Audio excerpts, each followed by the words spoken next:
Anger and defiance continuing to spill onto the streets of Caracas, meanwhile, as thousands of Venezuelans rallied behind a president who is now sitting in a U.S. jail cell.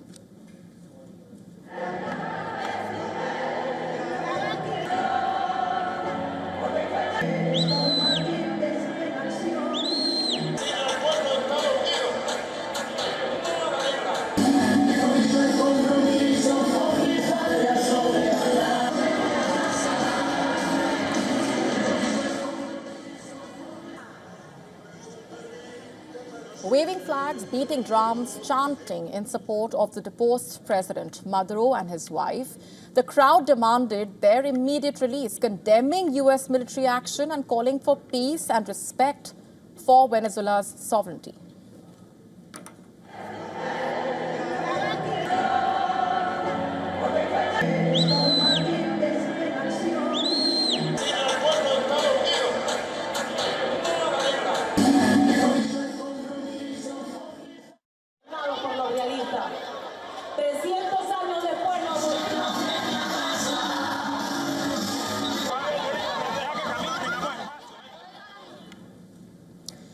And among the protesters was the Interior Minister, a powerful figure in the Chavista movement and a longtime ally of Maduro.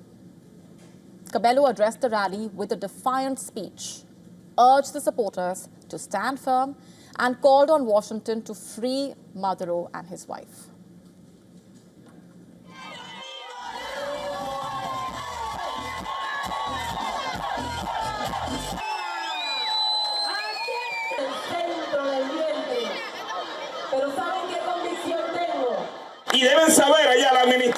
And they have to know over there in the administration that they have generated a terrible anti-American sentiment for them here in this country. And they won't understand, and we are not interested in explaining it. Let them have it, because here the Bolivarian revolution will move on forward, and they are going to have to return Nicolas and Celia to us. Maduro and his wife are currently being held at the Metropolitan Detention Center in Brooklyn after being taken into U.S. custody. Both have pleaded not guilty to multiple charges, including drug trafficking and other serious allegations.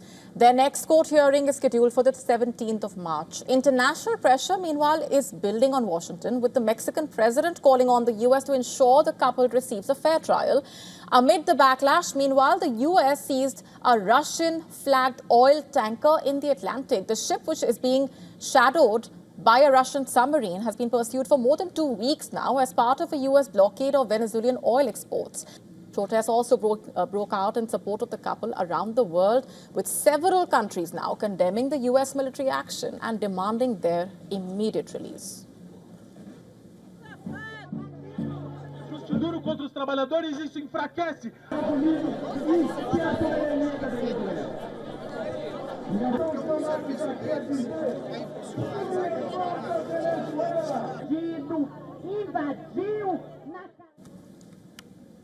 The protest coming at a critical moment for Venezuela after the vice president was sworn in as interim president. Her appointment is a continuation of the existing power structure. Even as the country enters a period of deep uncertainty, Rodriguez is backed by the core of Maduro's inner circle, including Interior Minister, the military chief, and Maduro's son, all of them holding big influence over Venezuela's armed forces, remember.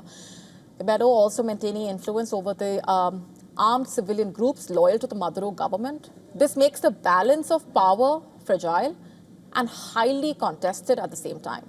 With Maduro behind powers and anger on the streets, the United States has now laid out clear demands for the new interim government: no drug trafficking, no mass migration, and access to Venezuela's vast oil reserves. But the biggest talking point also is the condition over oil.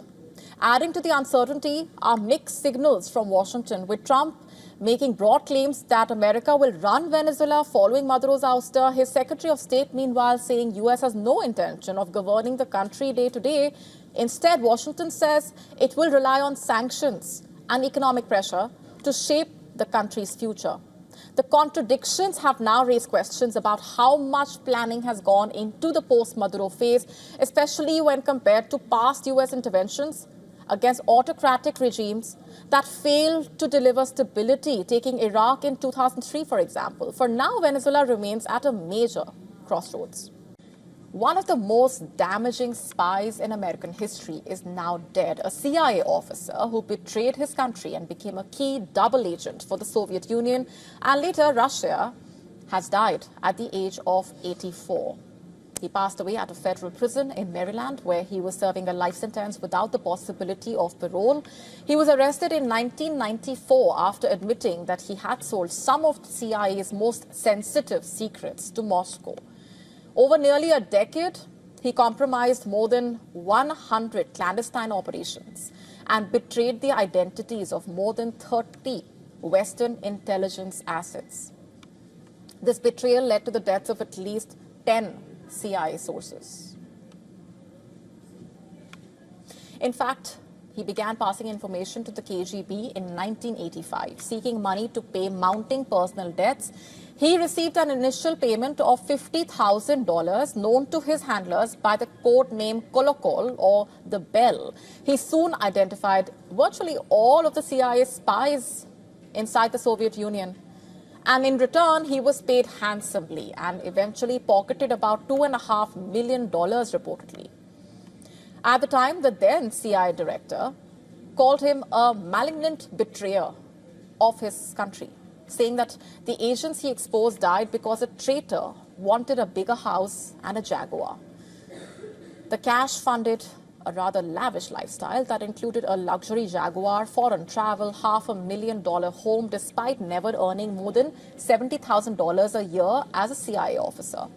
His career at the agency spanned more than 3 decades. It began in the early 1960s with help from his father, who also worked at the CIA. Despite a history of alcohol abuse and repeated security lapses, he rose through the ranks, eventually becoming head of the CIA's Soviet Counterintelligence Unit, a position that gave him extraordinary access to secrets. His espionage continued until his arrest in February 1994, following a lengthy and painful mole hunt inside the agency. He later cooperated with investigators as part of a plea deal that spared his wife from a sentence. And with his death, a dark and costly chapter in U.S. intelligence history coming to a close, one defined by greed, betrayal, and the loss of lives in the shadows of the Cold War.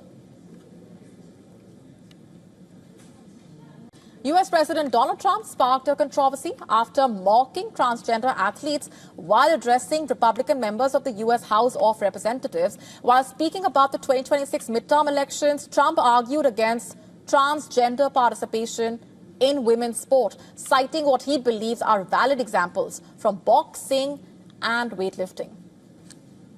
But the weightlifting, but no, the girl gets up. And you see, I want to be more, but I have somebody watching. I want to be more effusive. I want to really, yeah. But she gets it, and